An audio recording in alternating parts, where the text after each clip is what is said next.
తను బానే ఉంది కదా? తనకి లెఫ్ట్ సైడ్ రిబ్స్ ఫ్రాక్చర్ అయ్యాయి. బ్రీతింగ్ తీసుకుంటున్నప్పుడు లంగ్స్ ఎక్స్పాండ్ అవడం కష్టంగా ఉంది. ఎంత టైంలో చేయించండి? Maximum 6 hours. సుమారుగా ఎంత ఖర్చు అవుతుంది? 3 lakhs దాకా ఖర్చు అవుతుంది. నాకు కొంచెం టైం కావాలి డాక్టర్. ఓకే, డబ్బు అరేంజ్ చేసుకోవాలి కదా. కానీ గంటకి తన కండిషన్ చాలా క్రిటికల్ అవుతుంది. ఈ 6 hours కూడా గ్యారంటీగా తను బతుకుతుందని చెప్పలేము.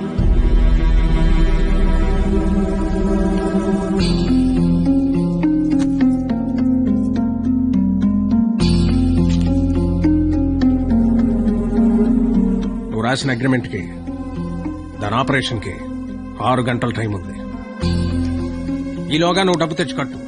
మరుక్షణం నేను ఓడిపోయిన సంతకం పెట్టేస్తా. లేదా నేను ఓడిపోయిన నువ్వు సంతకం పెట్టు, మరుక్షణం నేను డబ్బు కట్టేస్తా. ఈ రెండిట్లో దేనికైనా నాకు ఒక్క క్షణం చాలు. నీకు 6 గంటలుంది. చూస్తా అది నా కూతురుగా బతుకుద్దో లేదా నువ్వు అనుకుని ఆ ప్రేమ బతుకు. ఏంటండి ఇదంతా? కూతురు అక్కడ చావు బతుకుల మధ్య ఉంటే అది ఇప్పుడేంటి? ఏ రోజైతే ఇలాంటి క్వాలిటీ లేని అలగా యదవను ప్రేమించానని చెప్పిందో ఆ రోజే నా దృష్టిలో అది బతికుందనుకోవట్లేదు. నా కూతురుగా బతికించుకోవాలనుకుంటున్నాను.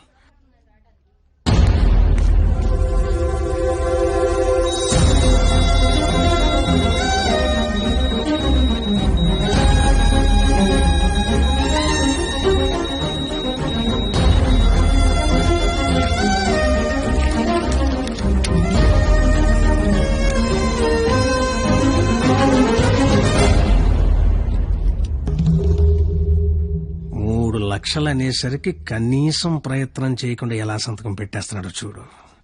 ఈడి ప్రేమ ఖరీదు 3 లక్షలన్నమాట. నేనేం చేయలేనని నీకు తెలుసు. ఉన్నవే 6 గంటలు. ఇప్పుడు నేను డబ్బు కోసం పరిగెడితే మా నాన్న ఇల్లు అమ్మేసి మా ఫ్రెండ్ ఆటో అమ్మేసి ఇస్తారు. అవి నేను సంపాదించను కావు. ఆ ఏడాదించోడు 25-50 ఇస్తాడు. అదెందుకు సరిపోదు. అది అక్కడ ప్రాణాలతో కొట్టుకుంటుంది. ఇప్పుడు నాకు ఈ పందెం కంటే దాని ప్రాణమే ముఖ్యం. గెలిచినోడు గురించి అందరూ చెప్పుకుంటారు, ఓడిపోయినోడు అందరికీ కారణాలు చెప్పుకుంటాడు. ఈళ్ళగా నీలాంటోడికి ప్రేమించాను అని చెప్పడం మట్టి మీద మట్టి అని రాసినంత తేలిక. కానీ అది నిలబెట్టుకోవడం నీళ్లు మీద నీళ్లు అని రాసినంత కష్టం. పో, ఇంకెప్పుడు నా జీవితంలో గానీ నా కూతురు జీవితంలో గానీ కనబడకో.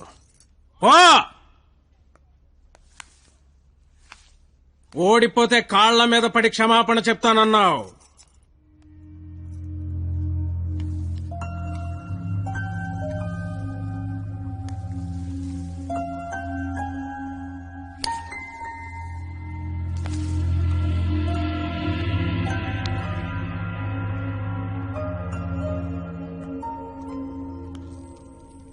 వెళ్ళకే వదిలెళ్ళకే నా ప్రాణమా, నడిరేలో ముంచకే నన్ను ముంచకే ఓ మౌనమా కన్నీటిలో.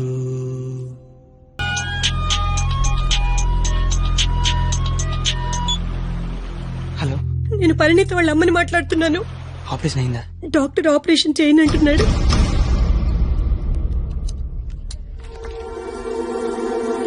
హలో సార్, నన్ను గుర్తుపట్టారా? నేను సార్, మీ దయ వల్ల ఒక హాస్పిటల్ కి ఓనర్ని కాస్తా ఈ హాస్పిటల్లో డాక్టర్ గా జాబ్ చేస్తున్నా. మీ క్వాలిటీ దెబ్బకి బలైపోయిన చాలా మందిలో నేను ఒక్కడు సార్. గుర్తుపట్ల అంటే ఇప్పుడు ఆపరేషన్ చేయబోయేది నేనే సార్, కానీ చేయటల్లా మానేశా. ఇప్పుడే నిమిషం ముందు నిర్ణయం తీసుకున్నా.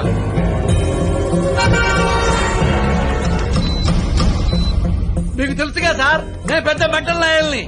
చేసే పనిలో క్వాలిటీ ఉంటల్లా. ఆపరేషన్ థియేటర్ లో పొట్టకోసి అందులో చేతులు పెట్టడం, మళ్లీ వేరే పొట్టకోసి అవే చేతులే అందులో పెట్టడం చీ చీ చీ చీ గలీజ్గా ఉంటుంది సార్. క్వాలిటీ ఉంటల్లా, అందుకే మానేశా. నువ్వు కాకపోతే వేరే హాస్పిటల్ షిఫ్ట్ చేస్తా. 100 మంది డాక్టర్లు ఉన్నారు సిటీలో. డాక్టర్, పేషెంట్ కండిషన్ చాలా సీరియస్ గా ఉంది. 5 నిమిషాల్లో ఆపరేషన్ స్టార్ట్ చేయకపోతే చాలా కష్టం. పర్వాలేదు సార్, వేరే హాస్పిటల్ కి షిఫ్ట్ చేస్తున్నారు. దారిలో ఎటు గ్యారెంటీగా చచ్చిపోయింది. అటుకుండా అటు ఇంటికి షిఫ్ట్ చేస్తారు. ఏయ్! నేను మెడికల్ కౌన్సిల్ లో సెక్రటరీని. నేను తలుచుకున్నానంటే నిన్ను డాక్టర్ గా నా సర్టిఫికేట్ క్యాన్సిల్ చేస్తారు. మెడికల్ షాప్ పెట్టుకుంటా. లైసెన్స్ రద్దు చేస్తావు. వడ్డీ వ్యాపారం పెట్టుకుంటా. దాన్ని నాశనం చేస్తావు. లెదర్ బిజినెస్ పెట్టుకుంటా. ఏం చేస్తావు?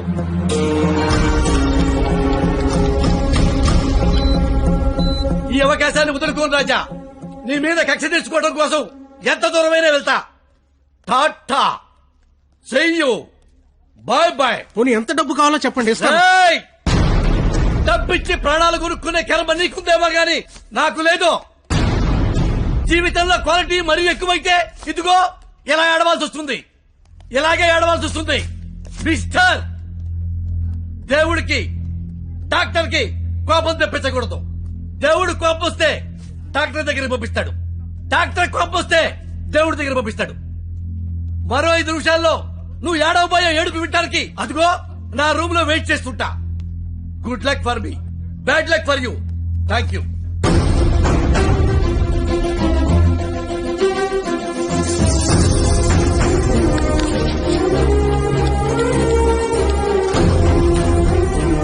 ఇప్పుడు ఆపరేషన్ ఆఫీసర్ కదా, దాని గురించి మాట్లాడాలి. నాకేం సంబంధం? నీకే సంబంధం. 2 నిమిషాలు నాతో మాట్లాడితే 3 నిమిషం పరిగెత్తుకెళ్ళి ఆపరేషన్ చేస్తారు. నేనెందుకు చేస్తాను రాజా? నో, ఆపరేషన్ నేనే చేస్తా. అమ్మా, ఈ అవకాశాన్ని నేను వదులుకోను.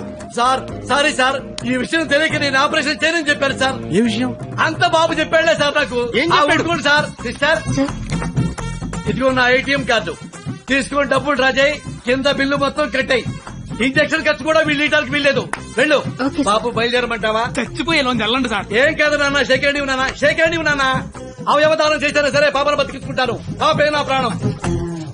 రే, నువ్వేంట్రా అక్కడ? ఏం చెప్పావు వాడికి? ఆపరేషన్ చేయను అన్నాడు కదా, ఇప్పుడు చేస్తానంటున్నాడు. ఏం చెప్పావు వాడికి? అసలు నీ ప్రాబ్లం ఏంటి చెప్పు. నీ ప్రాబ్లం ఏంటి? నువ్వు చేయలేకపోయావు, నేను చేస్తానా కదా. ఇప్పుడు ఆపరేషన్ చేయడం ఇంపార్టెంట్, ఎందుకు చేస్తాడు ఇంపార్టెంటా? నిజంగా నాకు అర్థం కావట్లేదు. నీ ప్రాబ్లం ఏంటి చెప్పు.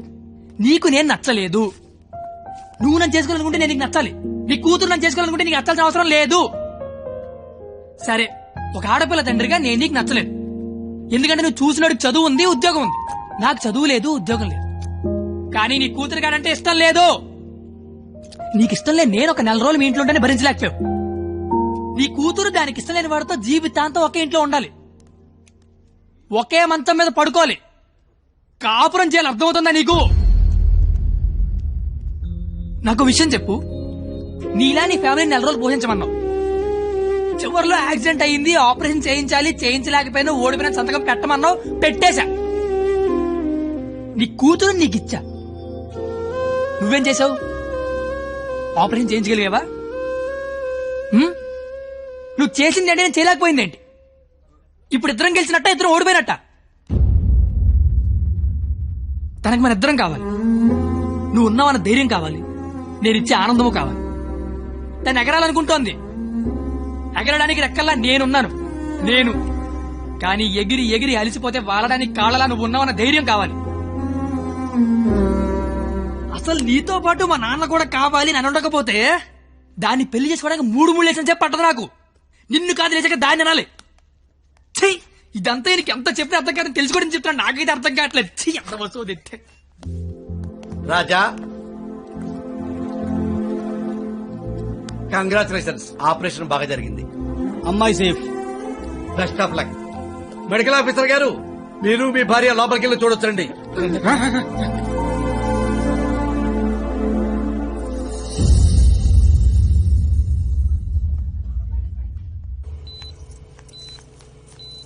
అమ్మ పరిణిత, ఏసీ ఆఫ్ చేయమ్మా, చల్లగాలి వస్తుంది.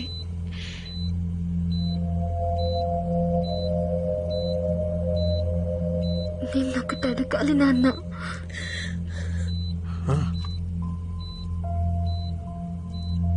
ఇన్నేళ్ల నుంచి నీకు కరెక్ట్ కూతురునని ప్రతి క్షణం ప్రూవ్ చేస్తూనే ఉన్నాను నాన్న.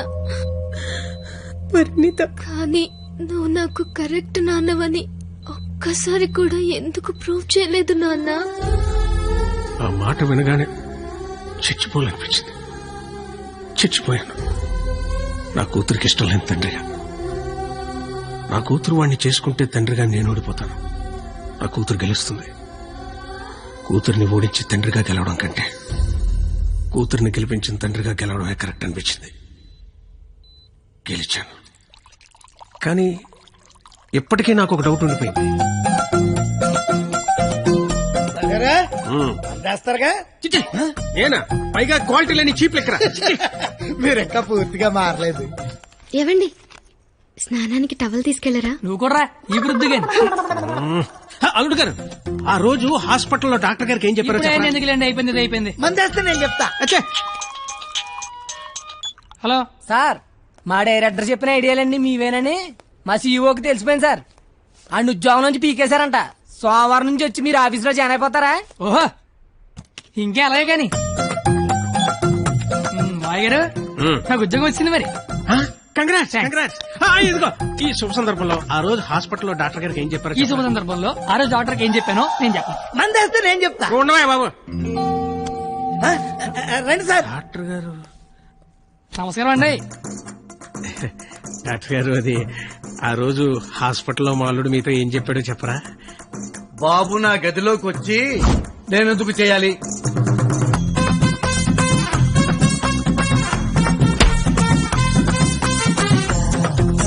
ఇన్నాళ్ళ నుంచి వాడిని ఎలా ఏడిపిస్తున్నానో చూసారుగా. ఇప్పుడు మీరు ఆపరేషన్ చేయలేదనుకోండి, వాడి కూతురు చచ్చిపోద్ది. ఓ 2 నెలలు ఏడ్చి మర్చిపోతాడు. అదే ఆపరేషన్ చేశారనుకోండి, నేను గెలుస్తా. వాడికి అల్లుండవుతా.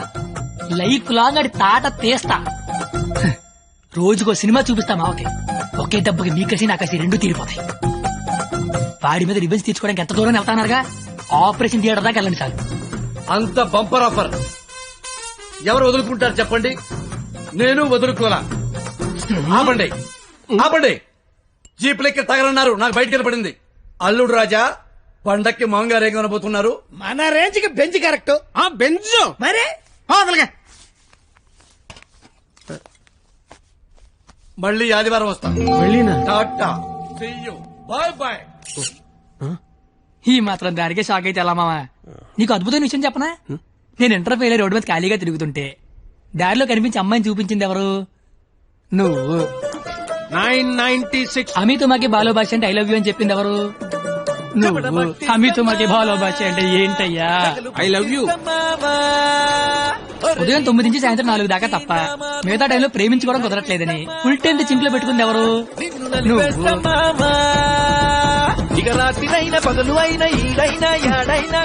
పనికి మళ్ళీ ఎవరో ఖాళీగా తిరుగుతుందని రెచ్చగొట్టి ఉద్యోగం వచ్చేలా చేసింది ఎవరు? నువ్వు. ఓపెన్ చేస్తే త్రేతాయుగం. మా సీఈఓకి తెలిసిపోయింది సార్. నీలాంటి మా ప్రతి ఎదవకి తగిలితే ఇండియాలో ఏ ఎదవ ఖాళీగా ఉండవు. మొత్తం ఇండియా సెటిల్ అయిపోతుంది. థ్యాంక్ యూ మామా. I love you. సినిమా చూపిస్తా మామా, చూపిస్తా